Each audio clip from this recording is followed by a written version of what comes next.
오늘은 성숙한 성도의 믿음이라고 하는 제목의 말씀이 되겠습니다. 모세가 태어났을 때 이스라엘 백성들은 애굽이라는 거대한 제국의 지배를 받고 있었습니다. 그러나 요셉 때문에 그들은 대우를 받으며 살았지만 요셉을 알지 못하는 새로운 왕이 나타나서 이스라엘 백성들을 그들의 노예로 삼고 그들을 억압하였고, 그럼에도 그들이 점점 수가 많아지는 이스라엘의 번성을 두려워한 나머지 세 가지의 방법을 썼습니다. 그 첫 번째는 그들에게 무거운 고역을 주는 것이었습니다. 매일매일 해야 되는 일에 더 많은 일을 가중시킴으로 말미암아 다른 생각하지 못하고 그 일에만 허덕이도록 그렇게 무거운 고역을 부과하는 것이었습니다. 그리고 두 번째는 산파들에게 말하기를 히브리 여인이 남자를 낳게 되면 그 아이를 바로 죽여라, 이렇게 산파들에게 명령을 합니다. 그런데 하나님을 두려워했던 산파들이 핑계를 둘러대고 남자아이를 죽이지 않았습니다. 할 수 없어 애굽 왕은 세 번째 명령을 내립니다. 남자아이가 태어나면 그 아이들을 나일강에 던져라, 이런 명령을 내리게 되는 것입니다. 얼마나 끔찍한 애굽의 학정인지 모릅니다. 이런 상황 속에서 태어난 사람 가운데 하나가 모세입니다. 그의 어머니 요게벳은 이 모세를 버릴 수가 없었습니다. 석 달 동안을 집에 숨겨 길렀습니다. 석 달이 지나자 모세의 울음소리가 점점 커지고 도저히 집안에 더 숨길 수가 없어 갈대 상자를 만들어 역청과 나무에 진을 치라고 모세를 거기에 담아서 나일강 갈대 사이에 두고 모세의 친누이가 어떻게 되는지를 알려고 멀찍이서 지켜보게 되었습니다. 때마침 바로의 딸, 즉 애굽 왕이 바로라고 하는데, 왕의 딸이 목욕하러 나일강에 나오게 되어서 이 갈대 상자를 발견하게 되고 시녀를 보내어서 그 갈대 상자를 가져오게 했습니다. 그리고 그 갈대 상자를 열어보니 그 속에 모세가 있는데, 바로의 딸의 눈에 이 모세를 쳐다볼 때 불쌍히 여기는 마음이 들었어요. 그래서 이 아이를 왕궁으로 데리고 가야 되겠다 생각을 하고, 그때 그 모습을 지켜보고 있던 모세의 누이가 그 사람들에게 유모를 추천하고, 마침내 누가 유모로 들어가게 되느냐, 모세를 낳은 친어머니 요게벳이 애굽의 궁중에 들어가서 모세를 젖먹이면서 어린 아들을 이제 기르게 되었던 것입니다. 그리고 모세는 자연스럽게 바로의 딸의 아들, 애굽의 왕자의 한 사람이 되었습니다. 그런 모세가 애굽의 궁중에서 성장했고, 그러나 40세가 되어서 애굽인을 죽이는 살인자가 되어서 도망을 쳐서 미디안 광야에 가서 양을 돌보는 생활을 하고 있었습니다. 그의 나이 80이 되었을 때 하나님께서는 모세를 부르셔서 그로 하여금 애굽의 학대를 당하고 있는 이스라엘 백성들을 이끌어내는 지도자로 하나님이 삼으셨습니다. 모세가 죽음의 위기를 벗어나서 잘 자랐고, 친어머니의 손에서, 그리고 그가 이스라엘을 이끌 지도자로 하나님이 그를 세웠다고 하는 것, 이건 놀라운 하나님의 섭리요, 그리고 은혜요, 축복인 줄로 믿습니다.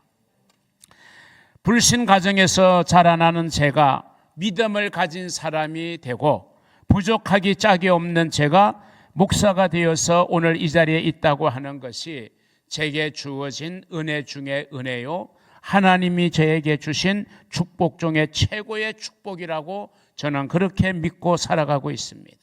그러기에 저는 제 일생이 하나님의 영광을 드러내는 도구가 되기를 원하고, 하나님 나라의 확장의 도구로 쓰임받는 주님의 종이 되기를 원하여 여기까지 저는 살아오고 있는 것입니다.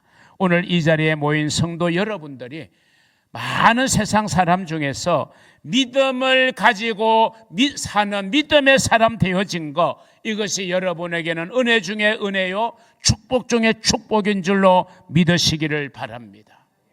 그런 믿음을 가지고 살아가는 저와 여러분, 우리는 성숙한 신앙인으로 살아가야 됩니다. 그런 우리는 어떤 믿음을 가지고 살아야 될까? 어떤 믿음을 가져야 우리가 성숙한 신앙인이 될 것인가? 이것이 오늘 여러분과 나누고자 하는 말씀의 내용입니다. 그 말씀의 내용을 오늘 하나님이 지도자로 세우신 모세를 통하여 교훈을 찾고자 하는 것입니다. 위대한 지도자 모세의 믿음을 통해서 우리가 배울 수 있는 믿음의 교훈을 한마디로 요약하라고 하면 저는 두 글자로 요약을 하고 싶습니다. 그것은 바로 선택이라는 겁니다. 우리가 신앙인으로 살아가고 믿음으로 살아갈 때 우리는 선택의 기로에 서게 됩니다. 그러면 그때 우리는 더 나은 것을 선택하고 더 올바른 것을 선택하고 하나님이 더 기뻐하시는 것을 과감하게 선택할 수 있는, 비록 그 선택이 세상적인 기준으로는 조금 어리석어 보여도, 조금은 내가 손해가 되는 듯하게 느껴지더라도 그것이 더 나은 거라면, 그것이 더 올바르고 하나님이 더 기뻐하시는 것이라면 그것을 선택할 수 있는 것이 바로 믿음이다. 그게 성숙한 믿음이라는 거예요. 한번 따라합니다. 믿음은 선택입니다. 믿음은 선택입니다. 믿음은 선택입니다. 오늘 이 단어만 기억하셔도 충분합니다. 믿음은 선택입니다. 더 나은 선택을 하시고 더 올바른 선택을 하시고 더 나음과 더 올바름의 기준은 내가 아니라 하나님이십니다. 하나님이 뭘 기뻐하실까? 하나님이 기뻐하시는 선택, 하나님이 원하시는 선택, 하나님이 인정하시는 그런 선택을 여러분이 하실 수 있기를 주의 이름으로 축원합니다. 그럼 오늘 모세를 통하여 모세는 어떤 선택을 하였는지를 우리가 생각해 보고자 합니다. 그 첫 번째는 사람보다 하나님을 더 두려워할 것을 선택하는 믿음이었다고 하는 것입니다. 할렐루야. 모세는 사람보다 하나님을 더 두려워할 줄 알았던 믿음을 가지고 있었습니다. 우리는 사람을 의식합니다. 사람을 두려워합니다. 그런데 사실은 하나님을 의식해야 되고 하나님을 더 두려워해야 되는 것입니다.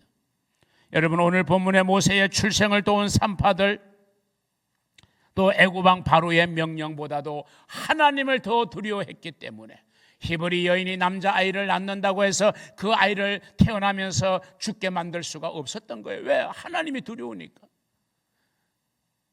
바로가 어떤 불이익을 산파들에게 주더라도 그것보다는, 그 두려움보다는 하나님을 두려워하기 때문에. 왜? 생명을 하나님이 주시는 건데 하나님이 주시는 생명을 자기가 인위적으로 죽일 수는 없는 거예요. 이게 히브리 산파들의 믿음이었습니다. 하나님을 더 두려워했기 때문에.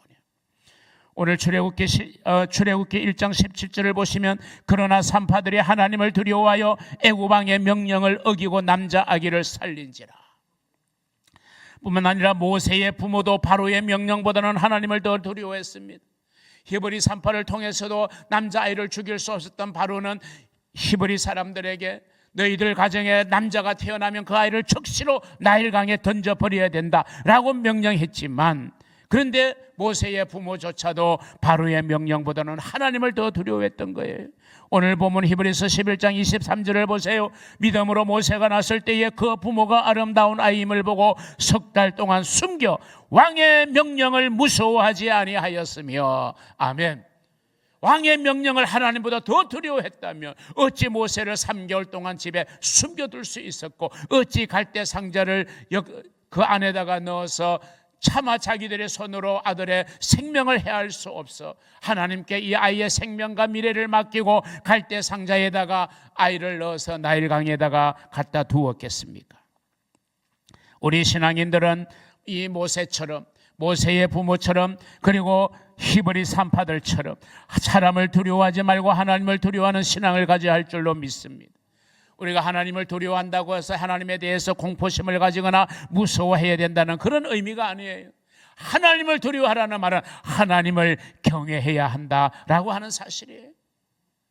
아무리 사람의 이야기가, 사람의 권유가, 사람의 지시가 있어도 이게 하나님이 기뻐하지 않는 일이라면 우리는 그 일에 순종할 수가 없는 것입니다. 하나님을 찬송하고 하나님의 위대하심과 하나님의 전능하심을 선포하고 하나님을 온전히 의지해야 된다라고 하는 것이 바로 하나님을 두려워해야 된다는 말씀의 의미인 것입니다.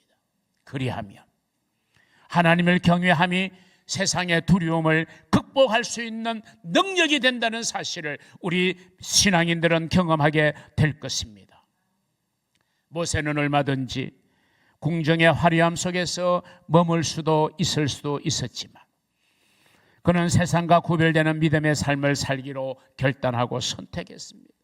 그러기에 모세는 어려움과 고난 속에서도 세상의 권세나 환경을 두려워하지 않고 하나님을 더 두려워함으로써 주님과 동행하는 믿음의 삶을 살 수가 있었던 것이죠. 주님의 부르심을 받고 세우심을 받은 사도들은 목숨의 위협에도 굴복하지 않고 예수님을 더 사랑하고 하나님을 두려워할 줄 알았기에 주님을 바라보며 하나님 나라와 주님의 부활을 외치는 것을 멈추지 않을 수 있었습니다.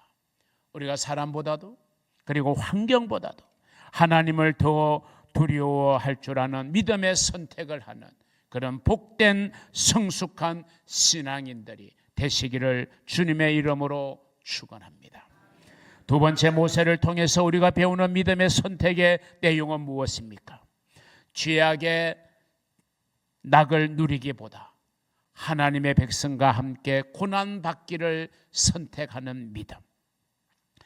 요즘 살아가는 성도들은 고난을 싫어합니다.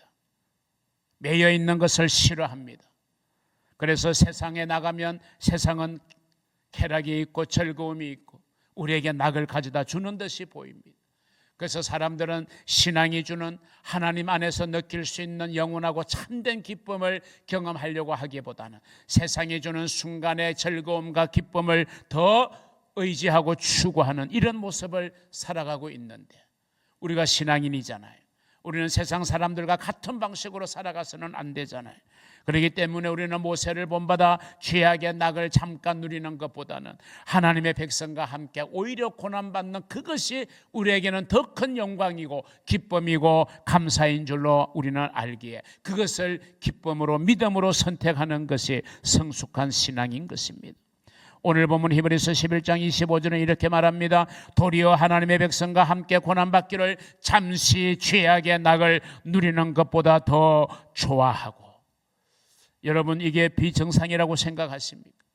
이렇게 생각하는 세상 사람들은 있을 수 있어요. 왜 사람들이 고난을 받기를 선택해야 되나요? 차라리 죄악의 낙을 누려라. 세상이 얼마나 너희들에게 기쁨을 주고 즐거움을 주느냐. 세상으로 나가면 기쁨이 많고 즐거움이 많다. 이렇게 생각하고 우리를 유혹하기도 하지만 우리 믿음의 사람들이라고 하는 것은 결코 우리가 잠깐의 즐거움을 쾌락을 누리고자 우리는 정말 믿음을 저버릴 수 없고 하나님이 원하시는 선택을 우리는 저버릴 수 없는 것입니다.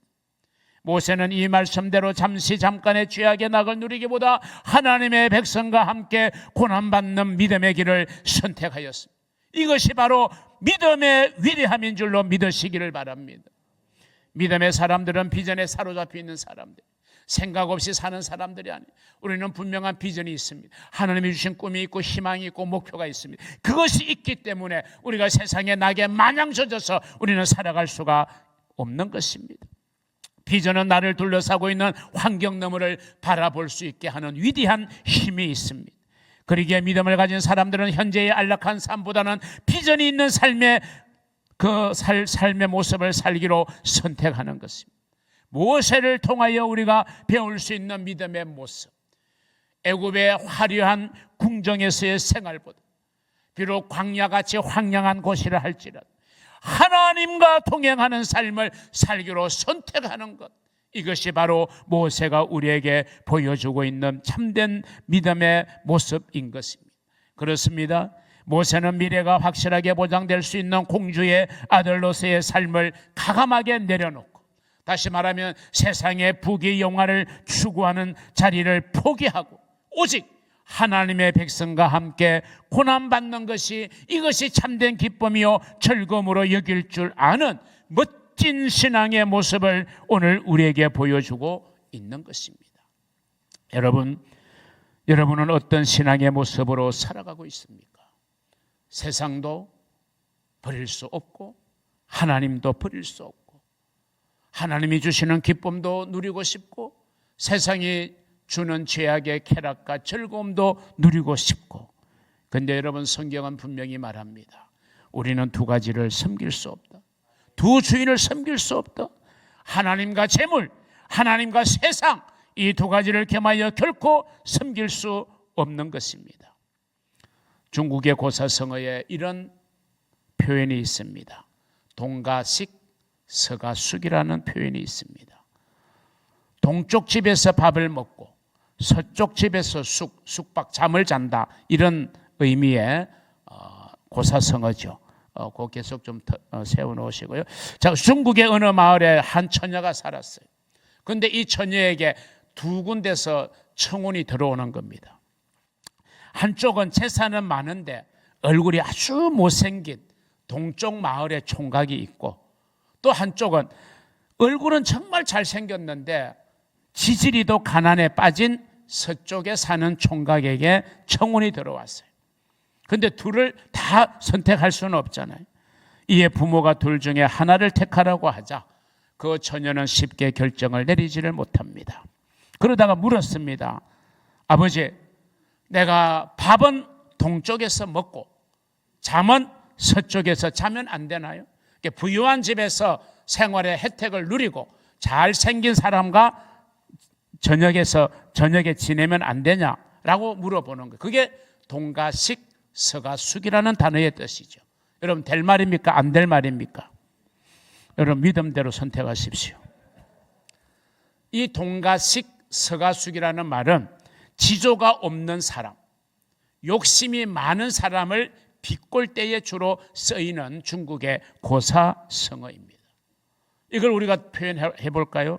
낮에는 세상에서 살고 밤에는 하나님의 집에서 살고, 안 되는 거죠. 우리가 세상을 등한시하라는 말이 아니라 세상에 젖어서 하나님을 멀리하고 하나님을 버리고 사는 그런 어리석음이 우리에게 있어서는 안 되는 거예요. 믿음의 지조, 믿음의 순결도 지키고 그렇게 우리는 살아가야 할 줄로 믿습니다. 여러분에게 믿음의 정절을 지킬 수 있는 그런 신앙인들이 되시기를 주님의 이름으로 축원합니다. 마지막 세 번째, 모세를 통해서 우리에게 주는 선택의 참된 내용이 뭡니까? 우리 앞에 있는 장애물과 역경을 뛰어넘을 수 있는 믿음입니다. 장애물과 역경을 뛰어넘을 수 있는 믿음.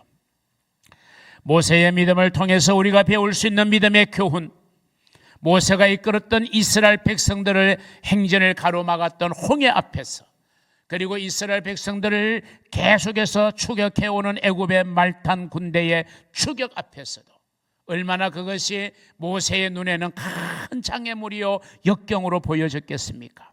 그럼에도 불구하고 좌절하거나 포기하지 않고 모세는 믿음을 지켰습니다. 하나님을 바라보았습니다. 그래서 결국 하나님의 역사함으로 말미암아 홍해를 건널 수 있었다는 사실, 이것이 모세가 우리에게 주는 중요한 교훈입니다. 홍해라고 하는 것은 믿음의 삶을 살려고 몸부림치는 우리 그리스도인들에게 찾아오는 우리의 장애물이고 우리의 역경을 의미하고 있는 것이 홍해입니다. 그러나 여러분, 믿음의 사람들은 환경의 지배를 당하지 않고 환경을 지배하고 다스리는 하나님을 바라보기로 선택하는 사람인 줄로 믿으시기를 바랍니다. 그럴 때 우리는 홍해를 건널 수 있게 될 것입니다. 그 어떤 장애물이나 그 어떤 역경도 우리는 뛰어넘을 수 있는 것입니다. 여러분, 지금 우리 앞에 홍해는 펼쳐져 있습니다. 홍해는 이스라엘 백성들이 가나안으로 가는 여정 가운데 최대의 난관이었습니다. 오늘도 우리가 영원한 하나님의 나라를 보고 이 세상을 살아가는 우리가 만날 수 있는 시련이나 역경의 홍해는 얼마든지 우리를 가로막고 있습니다.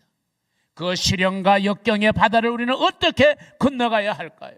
오늘 모세는 우리에게 교훈합니다. 믿음으로 건너라. 하나님을 바라봄으로 건너가라.